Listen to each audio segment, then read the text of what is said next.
Hey Flosstube, I'm back. I wanted to do a quick little video to show you the Christmas project that I talked about in my last video. Got a lot of response about that project and also about the fabrics that I showed. And the lighting was still pretty good today. It's a little overcast, but it's still pretty good in my kitchen. And when the light is pretty good, I think the colors show up pretty accurately, so if people are looking for some other ideas. And this all started because I changed fabrics on my project, which I've never done ever before. So I mentioned in my last video that I am stitching this for my sister for Christmas, and I really like how it looks kind of aged, but this is stitched on 40 count silk gauze, which I've never done before, and it's only half stitches. They also show it here stitched on linen, but they don't have the background, and I really like that background, but I don't know how I feel about filling in all those stitches because I'm not doing this project on silk gauze and I'm not doing it half stitched. So when I told my sister I was going to stitch her something for Christmas last year, I sent her a picture of just the thread colors that went in this and said, what color fabric do you think you want? And she said antique white. So I picked antique white Lugana because I had never stitched on Lugana before, and I had a piece, and this is as far as I got. And I just realized the other day that this fabric is boring for this project. I like the fabric, it's not anything that's the problem with the fabric. This just seemed too bright for this Dickens-based Christmas piece. So I switched. I had a piece of Picture This Plus Legacy. It's 32 count. Yeah, that's showing up pretty accurate.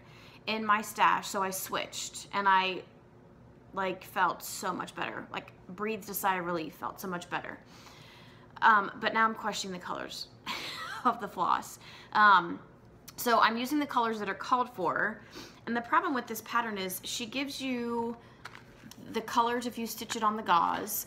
There's different colors if you stitch it on fabric, and then inside the pattern, these are all split into 3 individual patterns, and they all have individual colors separate from either this or this. So I think my problem is there's too many options, and I'm looking at all the options and thinking, well, maybe that looks better, maybe that one will look better. So the colors that I used for this on both pieces of fabric were Schoolhouse Red. Where's my Schoolhouse Red? And Seaweed. So this is Schoolhouse Red, which is a really nice red, but I feel like it's looking a little bit too pink in some of the variegations. I can't get it to focus. Maybe this was not a great idea. And here's the Seaweed. That's better. So the problem with the Seaweed is that I also had Juniper by Weeks Dye Works, and they're almost exactly the same color. See, now that makes this look a lot darker. This is darker, I think. When I look at certain strands, it is darker than this. But I think if you didn't know better, you would look at these and think they were just the same color of 2 different dye lots. And I like the darker color, but I'm not sure how I feel about it with the Schoolhouse Red because, like I said, some of these colors are kind of getting a little bit light as I stitch with them. Yeah, it's not working. So I thought about using Ruby Slippers. I just don't know how it's gonna look separated out because it has some lighter parts in it than the Schoolhouse Red did. I don't know. The other thing that's aggravating is that this pattern calls for Weeks Dye Works mascara, or if you're doing the conversion 310, there is no variegation in here. Maybe right at the top. Maybe. I've got 2 skeins of it and I don't see variegation in either of them. So if you need to buy mascara, just use 310. So anyways, so these are the fabrics that I was going through that I decided to try and pick from. I'm not going to change the fabric again. I'm happy with the fabric. I might change the color, but I thought, why not do this video, show some more of my fabrics, and then do the giveaway results at the end. Okay, so this is 30 count Weeks Dye Work Cocoa.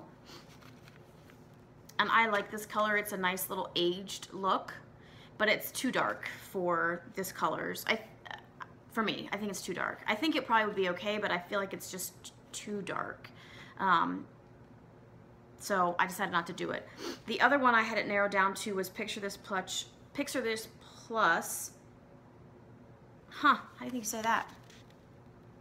Tycho? And it has some modeling. You can see the modeling in there, but it's still too bright. It's still too close to this antique white ivory. I don't know which one she said. Antique white or ivory. To me, they're the same thing, neutral. So I said no to that one. The other picture this plus that I had was Fog, which is a nice color. It's kind of a gray modeling. You can see some more of it down in this color. But I think it was too, one, the fabric's just still too bright, and that really wasn't the age look I was going for. I felt like this was more parchmenty or old papery or like something, you know, Dickens. That doesn't even make any sense.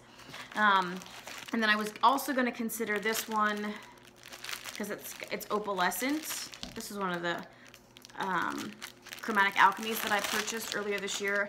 I had seen somebody show this, and then when I got it, I wasn't as in love with it. It's not bad. I mean, I still will use it. It's just really, really a lot of modeling. I think it's too much for this piece because this piece is going to be little. Like, this is the middle, so it's only going to be,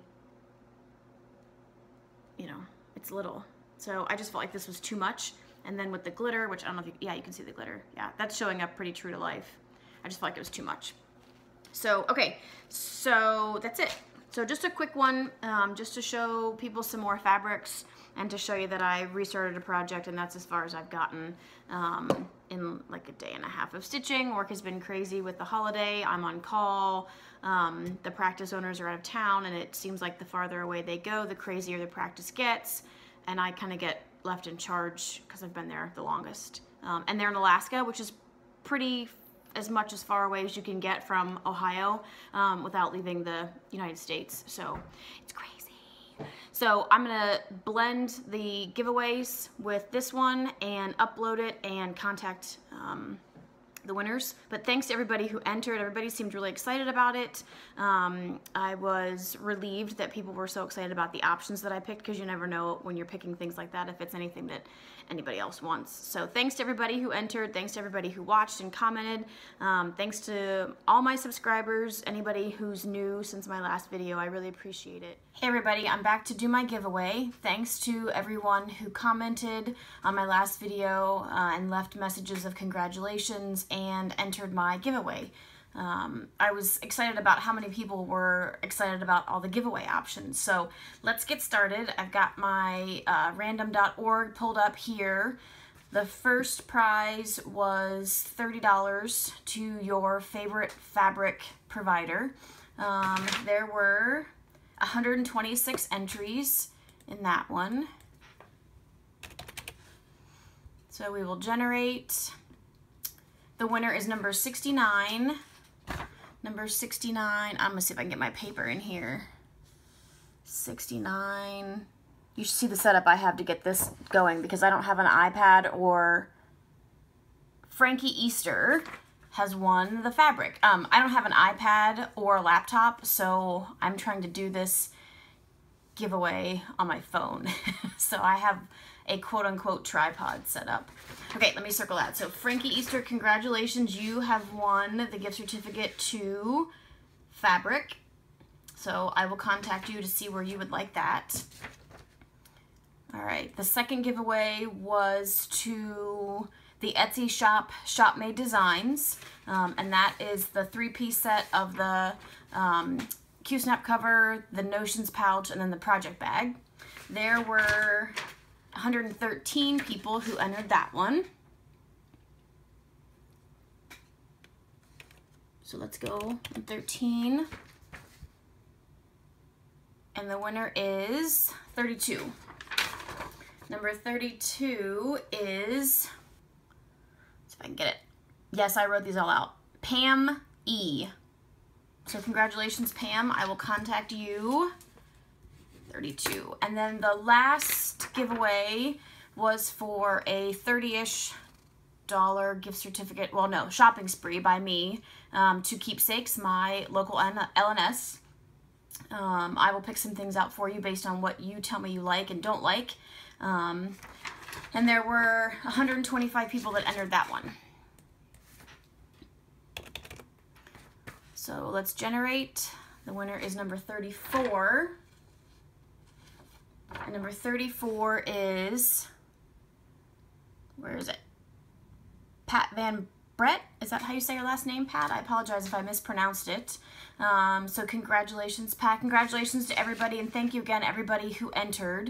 It was a lot of fun. Obviously a lot of writing, but that's just how my brain works. I will contact everybody as soon as possible, or if you see this before I can get to you, then go ahead and just send me a message and I'll get your prizes to you. Thanks.